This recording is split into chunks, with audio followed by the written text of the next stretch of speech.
Bincang bersama. Ada kalanya kita tidak pernah bisa menggunakan logika ketika perasaan bermain. Apalagi kalau udah adanya hati yang bicara, itu kadang-kadang logika juga nggak bermain. Tapi hari ini ada logika yang hadir di podcast Bincang Bersama. Selain bersama saya Daryl Adam, kita kehadiran Mr. Logika. Nah, anehnya logikanya itu selalu dikaitkan dengan sebuah rezeki. Nah, bagaimanakah sebetulnya kisah hidup seorang Mr. Logika? Saya sapa langsung ada Pak Trianto. Assalamualaikum Pak Trianto. Waalaikumsalam warahmatullahi wabarakatuh. Kita. Biar nular rezeki energinya. Biar nular rezekinya. Sehat Pak Tri? Alhamdulillah. Saya lebih enak manggil Pak Trianto atau Mr. Logika? Senyamannya saja. Mr. Logika aja ya? Boleh. It's a branding kan, betul kan? Yes. Pak Tri, udah berapa lama menggeluti hal yang berhubungan dengan kerezekian ini? Kerezekian sebenarnya kalau saya benar-benar ini ya baru belakangan sih mungkin mengerti, memahami ilmu itu kan kadang-kadang ilmu itu sepotong hadirnya. Oke. Nah, mungkin di 8 tahun terakhir ini seakan-akan ilmu yang dari masa lalu itu kayak menjadi puzzle. Jadilah akhirnya seperti ini. Itu jadi sebenarnya memahami itu sebenarnya ya mungkin baru 8 tahun belakangan 8 ini. tahun. Tapi sebelumnya waktu pertama kali memahami tentang kerezekian ini, pernah dengar nggak sih selentingan tentang rezeki dari keluarga, misalnya dari kerabat? Karena gini, kalau keluarga saya kan memaknai rezeki itu kan kadang-kadang bukan semata-mata material gitu. Jadi itu yang termasuk ditanamkan dari orang tua bahwa teman yang banyak, relasi luas, pikiran tenang, itu juga bagian dari rezeki. Gitu. Jadi kadang-kadang itu yang membuat hati kita tenang. Nah, ketenangan hidup kita itulah sebenarnya yang menarik rezeki secara material juga gitu. Bahasa sadarnya, bahasa sederhananya gini, kalau kita makin gerubak-gerubuk, makin panik, makin itu, mohon maaf, kadang-kadang apa-apa ngerjain apa-apa nggak beres-beres, buru-buru kok rezeki datang gitu. Nah, makanya sebenarnya ketenangan itu sendiri juga malah rezeki. Nah, rezeki itu menarik rezeki yang lain, barangkali material lah, atau tugas kantor yang lebih mudah terselesaikan lah, atau kita ngomong dengan orang juga lebih asik lah. Itu kan bagian. Itu kalau kita tenang gitu. Oke, jadi sebenarnya semuanya bersumber dari hati dan perasaan ya. Menurut saya seperti itu. Seperti itu. Oke. Saya melihat utuh seorang Mr. Logika seperti sekarang ini, teorinya oke, faktanya juga oke, realita kehidupannya juga oke. Saya tarik ke belakang dulu ya. Sebenarnya waktu masa kecilnya tuh gimana sih diajarin sama orang tua tentang esensi hidup tuh, masih ingat nggak? Kalau kita mereview sekian puluh tahun yang lalu gitu, hal yang paling mendasar diajarkan oleh orang tua saya itu salah satunya adalah selalu mendahulukan orang lain. Ada sebuah cerita unik. Artinya kita anak-anak kecil ya, namanya anak-anak kecil lari-lari itu ya biasa di rumah. Nah, tapi kalau udah ada tamu, orang tua saya tuh strike, nggak boleh keluar, ada tamu, itu satu. Yang kedua, dan kalau yang kedua, kalau tamu itu saya seneng, kalau ada tamu ada makanan enak gitu. Nah, itu pun terjadi, boleh makan kalau nanti ada sisa dari tamu itu. Jadi di rumah itu kalau ada makanan agak enak itu kalau ada tamu. Nah, kita senangnya apa? Pasti setelah tamunya pulang pasti ada sisanya. Nah, itu yang diajarkan bahwa orang lain number one gitu. Jadi kalau kita menjadi tuan rumah, kita ini yang kepada kita atau kita memperjuangkan orang lain itu yang utama. Diri kita, kalau kita orang lain itu baik, udah otomatis lah kita itu ikut baik gitu. Saya jadi ingat tentang filosof yang diajarkan sama Nabi ya, bahwa muliakanlah tamumu dulu, baru keluargamu. Ya, dan itu pun saya pahami kan setelah belakangan. Iya. Tapi betul. Waktu itu ya kita nggak ngerti ya. Waktu itu ketika orang tua ngomong seperti itu, kadang-kadang ya bahasa anak kecil ya kesel juga sih. Kan saya pengen nih, tapi ya orang tua mengajarkannya seperti itu. Ya baru sekarang kita memahami bahkan keimanan seorang pun diukur dari bagaimana dia memuliakan tamu kan. Betul, seperti itu. Dan prinsip hidup itu yang ditanamkan sama orang tua masih terus dipegang teguh. Menurut saya itu yang nggak hilang, nyantol, sudah ketanam, jadi memang ya nggak hilang sampai sekarang. Impactnya apa Pak? Impactnya menurut saya kalau kata orang sih, orang karena kita mendahulukan orang, ya jujur banyak teman itu hal yang amazing lah.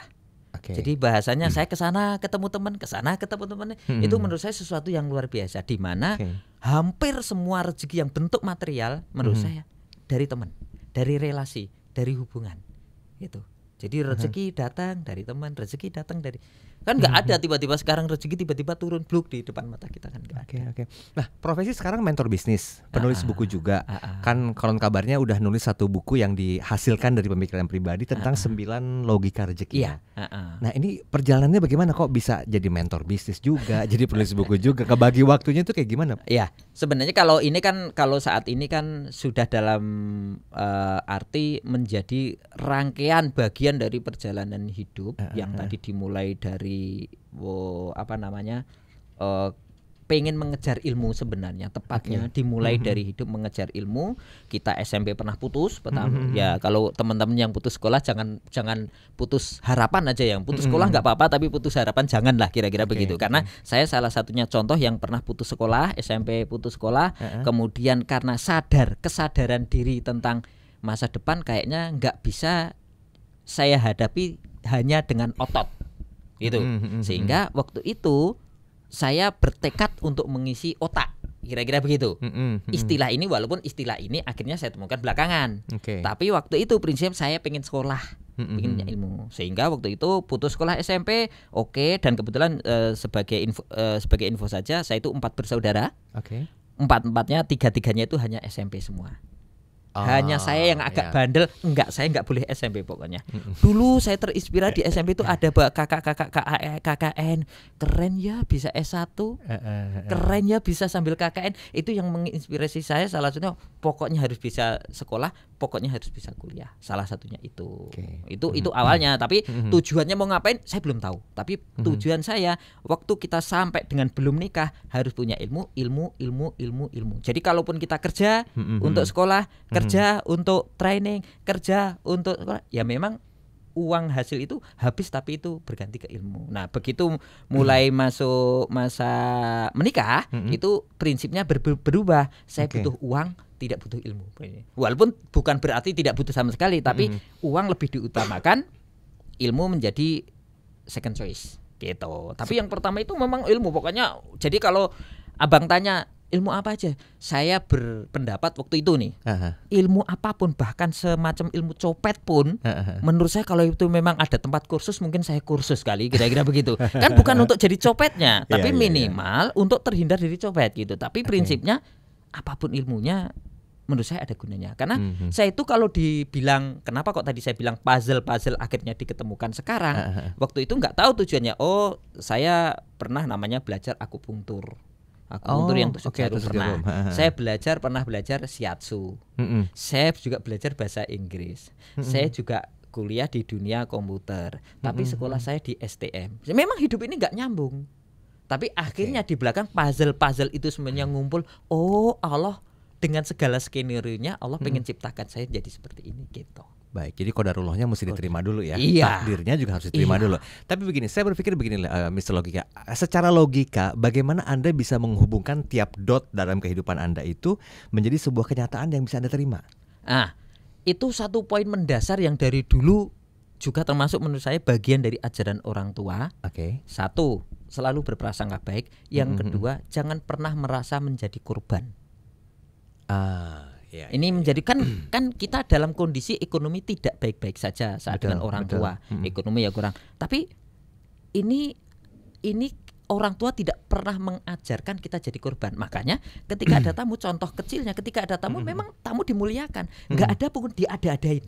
Gitu, nggak ada pun makanan, nggak ada diada-adain gitu. Karena apa? Memang kita nggak merasa jadi korban. Karena kalau kita merasa menjadi korban, itu akan berdampak kita rendah diri lah, ngelihat orang itu lebih ke permusuhan lah, ngelihat orang itu lebih ke perbedaan lah gitu. Bukan ngelihat orang itu apa yang barangkali yang saya bisa bantu dia, tapi karena kita merasa kalau misalkan itu berdasarkan rendah diri, mungkin kita ya jiper muncul lah, sekalian muncul gitu.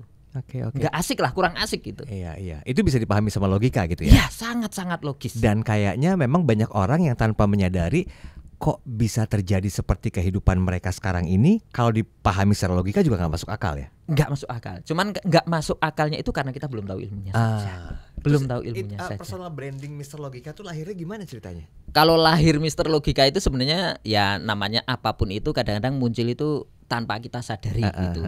Dulu zaman kuliah, lagi-lagi saya sampaikan, kuliah pun saya juga bukan tipenya mahasiswa yang rajin belajar.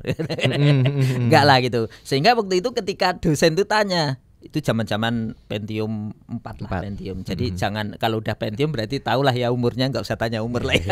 Tadi saya baru nanya tahun berapa tuh ya. Nggak jadi. Nggak tahu tahun berapa itu. Akan ada kemudian Pentium, kemudian ada dual prosesor atau apa itu. Nah pertanyaannya si dosen ini menurut saya yo gini pertanyaan. Kenapa kok yang satu prosesor dan dua prosesor, yang dua prosesor itu lebih canggih, lebih cepat ini? Saya cuma jawab, ya mesti saja dong Pak. Secara logika coba, namanya kerja sendiri dengan kerja berdua, yang berdua pasti lebih cepat, lebih memuaskan lah gitu. Nah semenjak itulah teman-teman kampus itu manggil saya Mr. Logika. Saya pikir-pikir lama-lama, iya juga ya, bagus juga nih kalau ini dijadikan branding diri nih. Akhirnya sampai sekarang itu saya pergunakan gitu. Jadi gara-gara Pentium 4 yang satu prosesor menjadi dua prosesor itulah saya muncul nama Mr. Logika itu. Tapi gimana Mr. Logika bisa melatih diri untuk memahami tentang ilmu logika ini? Kan nggak gampang sebetulnya. Kadang-kadang orang cuma cocokologi doang. Iya. Kadang-kadang tanpa ada sebuah intuisi dan pemikiran yang based on data ya. Tapi kan kalau dari kehidupan Mr. Logika kan semuanya dipertimbangkan, dihubungkan secara matang, dari puzzle ke puzzle-nya, terus dirangkai sedemikian rupa, baru masuklah cocokologinya. Mungkin yang barusan disampaikan itu agak berkebalikan kali ya. Jadi sebenarnya saya tidak tahu puzzle-puzzle awal, prosesnya, on the way-nya itu. Kenapa saya harus belajar bahasa Inggris? Kenapa saya harus belajar pemrograman komputer? Kenapa saya harus belajar akupunktur? Kenapa saya harus belajar siasat atau belajar yang lain? Itu bahkan saya nggak tahu ini manfaatnya. Cuman saya hanya berprinsip suatu ketika ilmu pasti bermanfaat gitu. Nah akhirnya pada kehidupan yang sekarang ini, ini manfaatnya ini, ini seperti puzzle-puzzle yang Allah kumpulkan dalam diri saya, sehingga saat ini Allah berikan beban yang lain menjadi mentor tadi karena pengalaman hidup ini gitu. Jadi logikanya kenapa kok ini menjadi logika? Hidup itu nyaris hampir rata-rata itu ada syarat, ada akibat. Jadi kalau kita penuhi syaratnya, maka akibatnya akan kita dapatkan.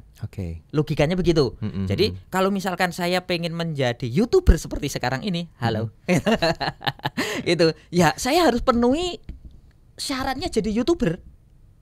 Asik ngobrol di depan kamera. Berarti saya harus belajar public speaking. Kan gitu logikanya.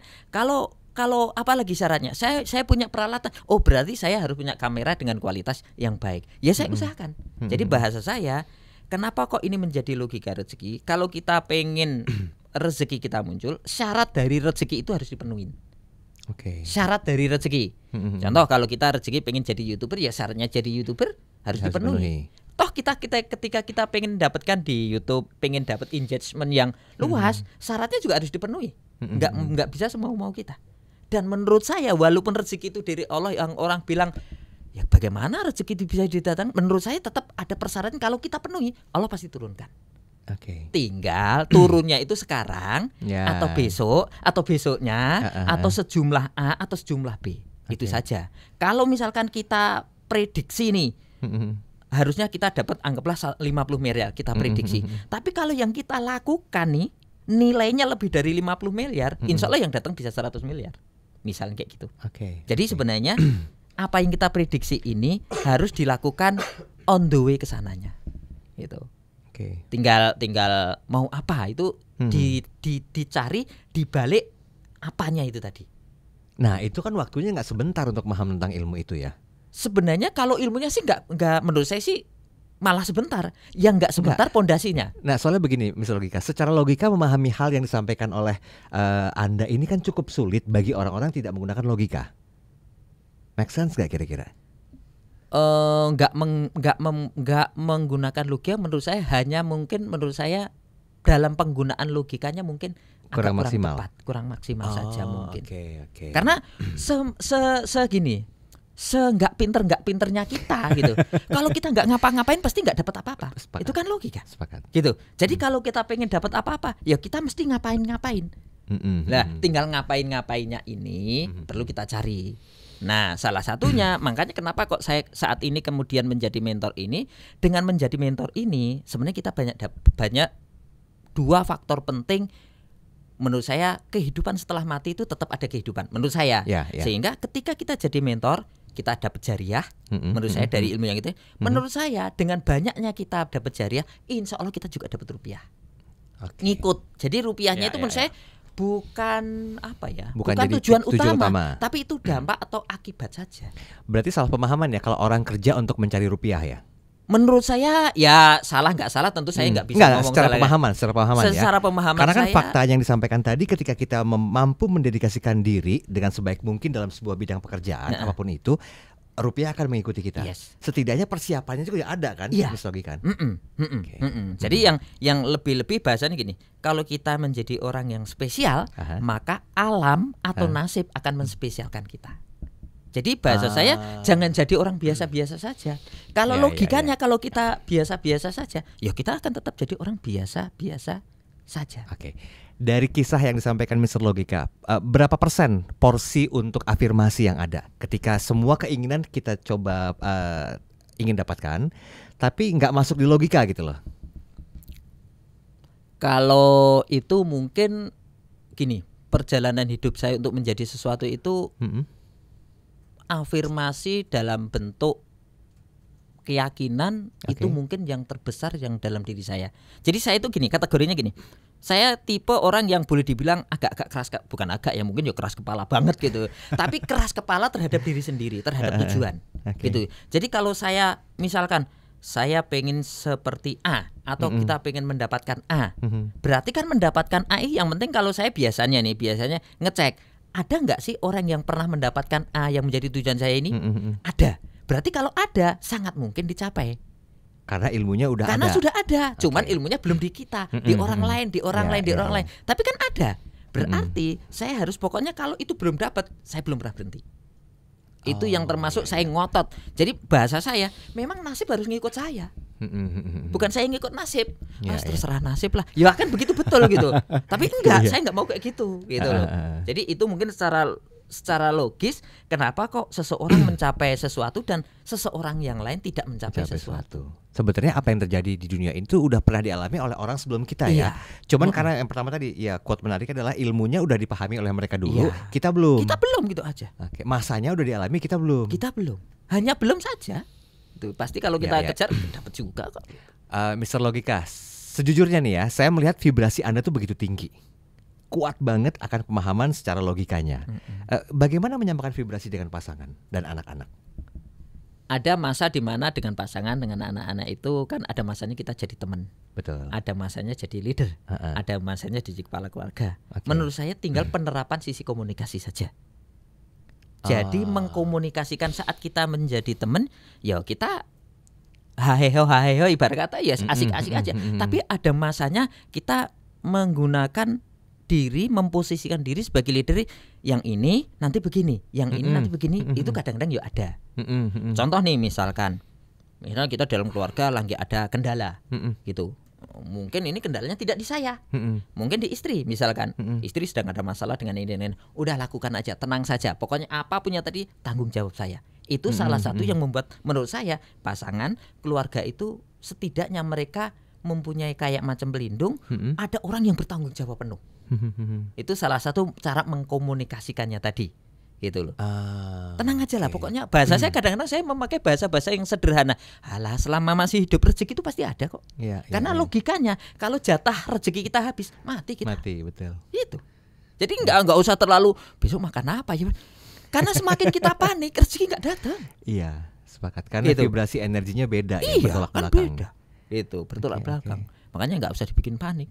Kita besok masih hidup, kita masih hidup berarti masih ada rezeki. Tapi yang namanya wanita itu perasaannya lebih kuat loh, Mr. Logika loh. Itu dia. Apa gimana sih? Ayah gimana sih? Ini faktanya kita belum tahu nih mau makan apa besok. Nah, gimana secara logika dan kerezekian membahas hal itu? Tetap saya berpikir secara wanita perasaan. Kadang-kadang kita berpikir secara logika. Kita kan masuk gitu. ke kotaknya mereka gitu.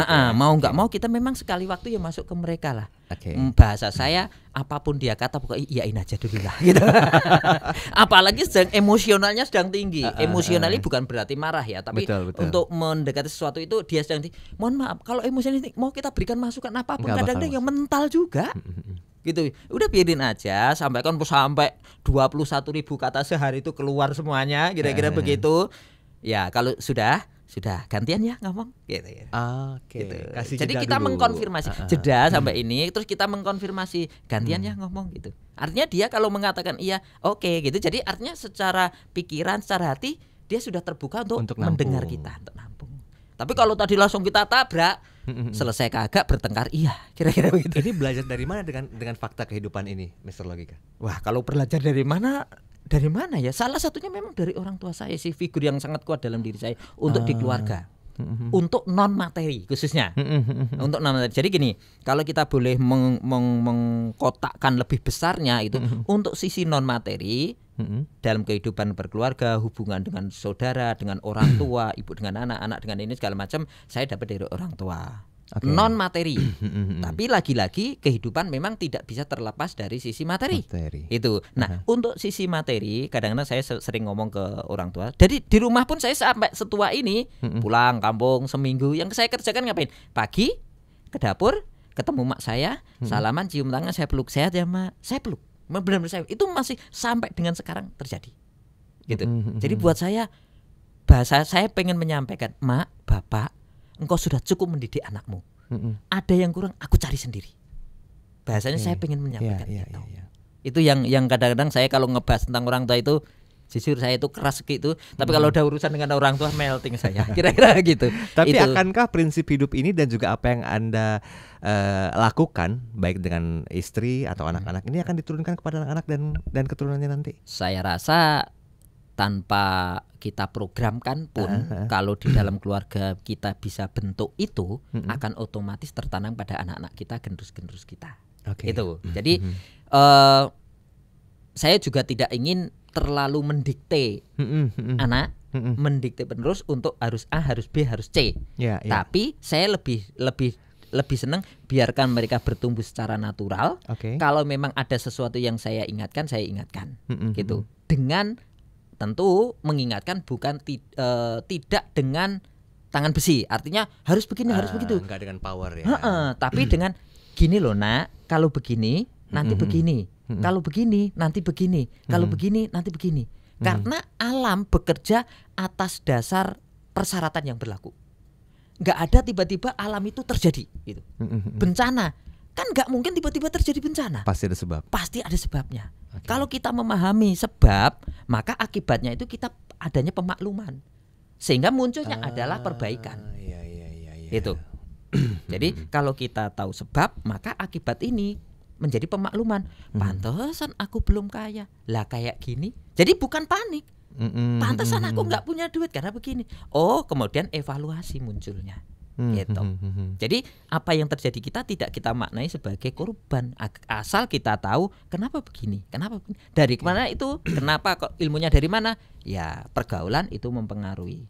Artinya bergaul dengan mereka yang lebih senior, menurut saya itu membuat kita juga setidaknya kita ketularan wise-nya, ketularan bijaknya.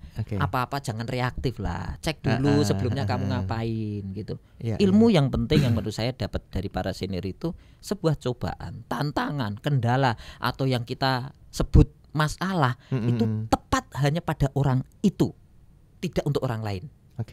Nah, kenapa dia tepat? Karena yang melakukan sebelumnya ya dia. Gitu. Jadi memang seseorang itu dengan kapasitas dia, memang dia pantas dapat tantangan itu, kena tantangan, dan pasti dia mampu. Karena nggak ada beban yang disampaikan dan diberikan kepada umat atau hamba, yang dimana hamba itu nggak mampu untuk memikulnya. Pasti sudah diukur gitu. Dan anggaplah saya dengan abang berbeda, tapi menurut saya abang ada sisi negatif, ada sisi tantangan, ada sisi ini, tapi ada juga sisi positif. Saya pun juga sama gitu, masing-masing punya. Tapi itu semua prinsipnya asal kita tahu ilmunya, semuanya baik-baik saja. Logikanya gitu. Kalau kita nggak tahu ilmu, kita mau ngapain ya? Ngapain bingung gitu. Karena kita nggak tahu jelunturungannya ini apa gitu. Nah sehingga kalau ini saya jadi tertarik gini. Sebenarnya ujian yang Allah berikan kepada kita sama dengan ujian yang diberikan guru kepada muridnya. Menurut saya itu. Contoh begini, apa ketika ada ujian datang? Satu, ada ujian, harap tenang. Jadi kalau udah ujian, udah tenang dulu, jangan panik, jangan itu dulu. Kan biasa kita lihat harap diam, hadap tenang, ada ujian. Jadi kalau ada ujian tantangan yang apa reaksi pertama kita? Tenang. Gitu. Jadi kalau kita panik duluan pasti nggak ketemu solusinya tambahan. Tapi tenang itu minimal ada saudara, ada keluarga, ada istri. Kalau kita panik mereka jauh lebih panik. Betul. Kita kepala keluarganya. Makanya mau apapun yang ada dalam diri tentunya ini ya tetap harus tenang. Yang kedua, cobaan pasti sebentar. Nggak ada kita sekolah. Anggaplah 1 semester 6 bulan, ujiannya paling seminggu. Kan gitu logikanya. Belajar untuk mengenalinya lama ya. Kan gitu. Kan belajarnya kayak sekolah, belajar 1 semester. Ujiannya seminggu. Sama ujian kehidupan juga gitu. Banyak nikmat, sebentar ujian. Pasti sebentar, nggak lama kok. Gitu. Dan setiap ada ujian pasti ada kemudahan ya. Pasti. Gitu. Baik. Saya mau sedikit nyinggung tentang sisi bisnis. Ada komunitas bos ya katanya. Iya. Ini apa? Tentang apa? Jadi komunitas bos itu adalah komunitas bisnis yang menaungi para siapapun yang bahasa kasarannya sisi material itu pengen memperbaiki finansial, pengen dapat uang tambahan, pengen memperbaiki finansial keluarga dan sebagainya. Jadi di dalam komunitas bos ini, insya Allah kita akan ajarin dari zero to hero-nya. Untuk bahasanya untuk merintis bisnis. Kan contoh merintis bisnis kan sebenarnya bukan sekedar jual beli. Jual beli itu cuma bagian dari bisnis. Bisnis itu ada producting, ada accounting, ada human resources, ada marketing. Setidaknya 4 pilar itu. Nah ini semuanya diajari termasuk pengelolaan keuangan semuanya. Jadi itu komprehensif semuanya diajarin. Ya insya Allah begitu nyemplung, insya Allah kami berharap kan tagline kita perguna nih, modal terjangkau, profit lumayan, diajari sampai menghasilkan. Modal terjangkau, profit lumayan, diajarin sampai menghasilkan. Ya, karena tapi ini pakai sudah logika ya? Nggak pakai logika? Logikanya nanti setelah nyemplung aja. Karena ini kan hanya membuat orang masuk. Kan gitu. Ya. Jadi, nanti logikanya gini. Kalau kita pengen omsetnya besar, logikanya begini. Gitu. Di situ peran logika baru bermain. Baru bermain. Karena kalau yang awal ini kan cuma bagaimana orang masuk gitu aja. Baik. Mr. Logika boleh nggak sampaikan ke kamera di 2 menit terakhir ini apa kata-kata hari ini yang perlu disampaikan termasuk untuk nge-reach out seorang Mr. Logika itu di mana? Begini, di dunia ini kejadian seluruh dunia ini diciptakan untuk manusia. Sehingga apapun kejadiannya di dunia ini pasti masuk logika. Kalau nggak masuk logika artinya ilmunya yang belum sampai. Ini mendasari kalau kita pengen sesuatu apapun itu cari logisnya. Bahasanya kalau logika tajam itu akan dekat dengan kesuksesan. Gitu.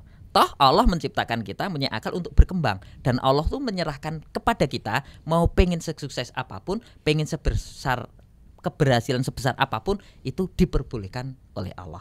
Tinggal kita yang menentukan. Temukan logikanya, insya Allah Anda dapat dampak baiknya. Terima kasih. Luar biasa. Dan saya rasa cukup untuk edisi podcast Bincang Bersama hari ini. Bagi Anda yang ingin tahu sosok Mr. Logika seperti apa, selain beliau juga punya buku. Ini bukunya 9 Logika Rezeki yang pembahasannya kami juga sudah siapkan di kanal YouTube Smart FM dalam program Book of the Week. Dan reach out aja Mr. Logika di website atau Instagram? Kalau bisa di Instagram Trianto_Logic. Baik. Demikian perbincangan saya bersama dengan Mr. Logika untuk edisi kali ini. Kita ketemu lagi di edisi berikutnya. Sampai jumpa. Terima kasih. Bincang bersama.